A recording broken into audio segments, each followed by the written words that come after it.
오늘은 출애굽기 7장 말씀을 통해서 우리가 하나님의 말씀을 함께 나누겠습니다. 제가 모태신앙으로 어렸을 때부터 교회를 다니고 또 많은 부흥 강사님들의 설교와 성경을 읽다가 보니까 하나 깨달은 점이 있습니다. 그 깨달은 점이 뭐냐면, 많은 설교가들이 설교를 할 때, 간증을 할 때 자신이 하나님의 말씀에 순종하지 않아서 이렇게 하나님께서 저를 치셨고 어쩔 수 없이 제가 그 길을 갈 수밖에 없었습니다. 이런 말씀을 제가 많이 들었거든요. 그리고 또 성경을 읽다 보니까 하나님께서 그 길을 인도하실 때 그 말을 듣지 아니하면 하나님께서 그 사람을 치시고 어려움을 주셔서 그가 하나님의 말씀대로 따라 걸어갈 수 있도록 하심을 저는 보았습니다. 그래서 저는 하나님을 섬길 때 이런 마음을 꼭 가졌습니다. 하나님께서 말씀하실 때는 내 고집 피우지 말자. 내가 원하는 대로 하지 말자. 그리고 하나님께서 원하시는 대로 그냥 순종하자. 그것이 가장 빠른 길이다. 그것이 힘들고 어려운 길이다 할지라도 그 끝은 하나님께서 반드시 좋은 길로 인도하신다. 그런 마음을 깨달았습니다. 그리고 그 다음부터 하나님께서 말씀하신다면 하나님의 말씀대로 순종하기로 결단하고 내 생각과 내 아집과 고집을 내려놓는 그런 기도를 하나님께 드릴 때가 아주 많이 있었습니다. 하나님의 말씀에 순종하지 않을 때 우리는 참 어려움을 겪게 됩니다. 우리가 구약 성경의 말씀에 보면 요나의 말씀이잖아요. 요나의 말씀 한번 생각해 보면 하나님께서 요나에게 말씀하셨습니다. 너는 가서 아수르의 수도인 니느웨에 가서 회개 복음 메시지를 선포하라. 그러나 요나는 그 말이 너무나 듣기 싫었습니다. 왜냐하면 니느웨는 이스라엘을 괴롭혔던, 힘들게 했었던 악의 무리였기 때문이었습니다. 요나가 생각할 때 니느웨는 멸망받아야 할 마땅한 존재였고 반드시 심판받아야 할 곳이라고 여겨졌기 때문입니다. 그래서 요나는 하나님의 음성을 듣지 않고 하나님의 말씀을 반대되는 행위를 하게 되었습니다. 니느웨는 이스라엘의 북동쪽에 위치해 있는 그런 도시였습니다. 그런데 니느웨로 가라고 했는데 이 요나는 정반대편인 다시스로 가게 되었습니다. 다시스는 지중해 끝자락에 있는 지금의 스페인입니다. 그러니까 동쪽으로 가야 될 요나가 완전 서편으로 가버렸던 것이었습니다. 여러분, 그래서 하나님께서 이 요나를 어떻게 하셨습니까? 여러분들이 너무나 잘 알다시피 배를 타고 가고 있었던 요나에게 큰 풍랑을 만나게 하셨습니다. 그리고 바다 위에 떨어졌던 요나에게 큰 물고기를 예비해 두셔서 그를 삼키게 하셨습니다. 그리고 그 물고기 뱃속에서 하나님 앞에 회개하고 마음을 돌이켜 다시 육지로 돌아오게 되는 일들을 경험하게 되었습니다. 요나는 그곳에서 깊은 어둠 가운데서 마음을 돌이키고 니느웨에게로 가서 회개의 복음을 선포했습니다. 니느웨 사람들이 어떻게 되었습니까? 그들은 이방인이었습니다. 그들은 회개하지 않을 것만 같은 그런 사람들이었습니다. 그러나 하나님의 말씀에 순종해서 그 길을 걸어가다 보니 니느웨에 있었던 모든 사람들이 주님 앞에 회개했습니다. 베옷을 입고 회개 기도하며 금식 기도하며 그렇게 하나님 앞에 통곡하며 돌아오는 자들이 되었던 겁니다. 그래서 그곳에 있었던 12만여 명의 사람들이 심판을 받지 않고 주님 품으로 돌아올 수 있게 되었던 것이었습니다. 여러분, 이처럼 하나님은 하나님의 뜻을 이루기 위해서 여러 가지 방법으로 사람의 마음을 움직이고 계심을 여러분 기억하시기 바랍니다. 하나님은 하나님의 사람의 마음을 움직이시는 분이에요. 하나님은 사랑하는 자를 어떻게든 그 마음을 돌이키시길 바랍니다. 혹 매를 대서라도 좋은 말을 했었을 때 안 들었을 때는 매를 대서서라도 그 마음을 돌이키시는 분, 그분이 바로 하나님이십니다. 그런데 반면에 하나님께서 그들을 심판하시기로 결정하셨다면 하나님은 어떻게 하시겠습니까? 하나님의 사람은 끝까지 돌이키도록 하고 그 마음을 하는데 도저히 안 되겠다, 이는 멸망시켜야 심판당해야 될 사람이다라고 여겨지면 하나님은 어떻게 하시겠습니까? 오늘 본문 말씀이 바로 그런 말씀입니다. 하나님께서 모세에게 말씀하셨어요. 이집트 땅에 가서 이스라엘 백성들을 데리고 가나안 땅으로 데리고 나가라. 그리고 모세는 그 말씀에 곧장 순종했습니다. 그리고 이집트 땅으로 가게 되었습니다. 그러나 하나님께서 심판할 자를 어떻게 행동하는지 한번 보도록 하겠습니다. 오늘 말씀 7장 3절 말씀이에요. 읽어보겠습니다. 시작.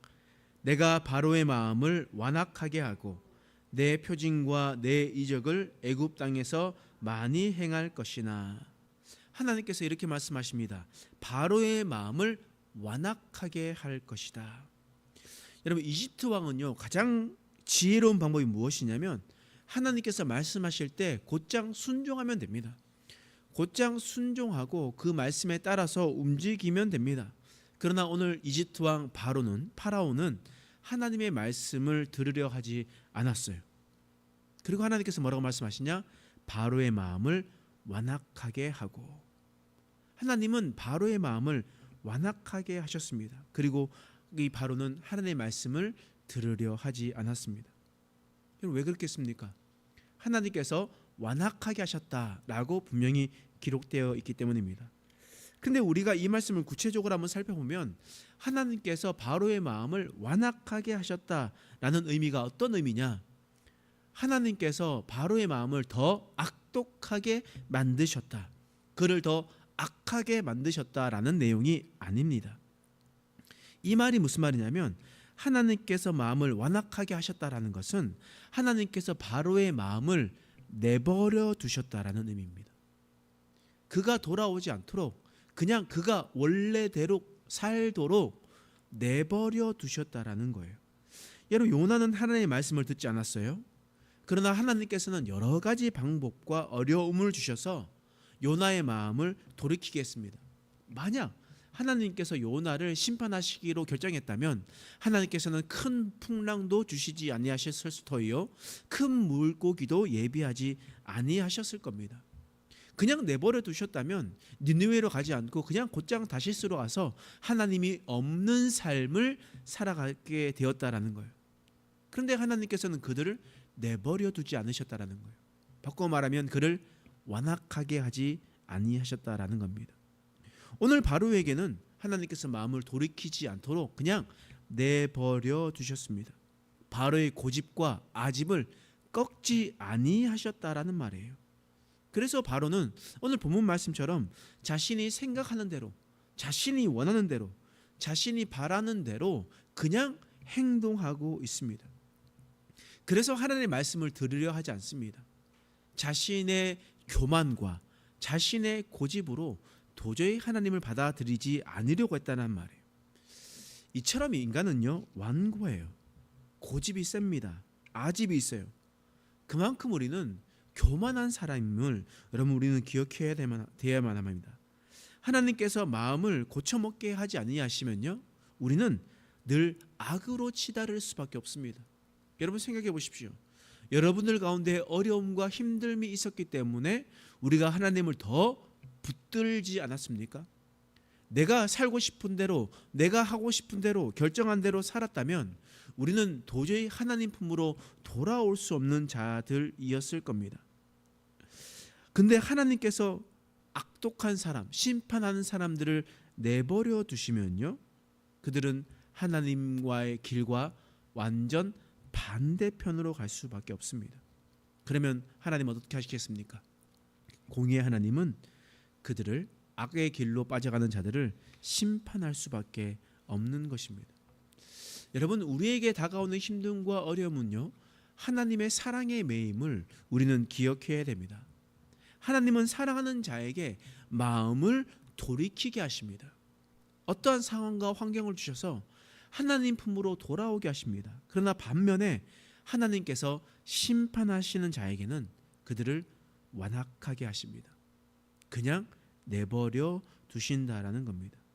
그러므로 우리가 어려움을 겪고 그 어려움으로 말미암아 하나님 앞에 회개하고 돌아오는 것은 곧 우리의 복임을 여러분 믿으시기 바랍니다. 왜냐하면 우리가 하나님께 마음을 돌이킴으로 하나님의 심판에서 돌이킬 수 있기 때문입니다. 하나님의 심판에서 벗어날 수 있기 때문입니다. 아시리아의 니느웨도 마찬가지지 않습니까? 아시리아의 니느웨도 이방인이었습니다. 애굽인들처럼 이방인들이었습니다. 그들도 악한 사람이었습니다.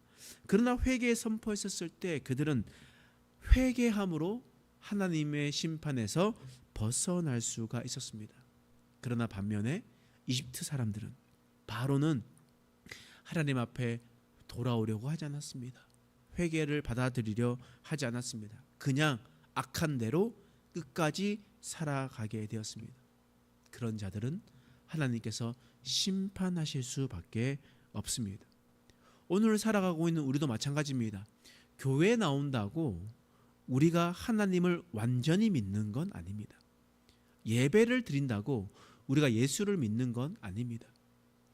여러분, 우리가 예배를 드리고 교회에 나온다는 것은, 곧 우리가 주님을 믿는다는 것은 나의 주인이 내가 아니라, 다른 의지할 대상이 아니라 바로 하나님을 나의 주인으로 받아들이는 것입니다.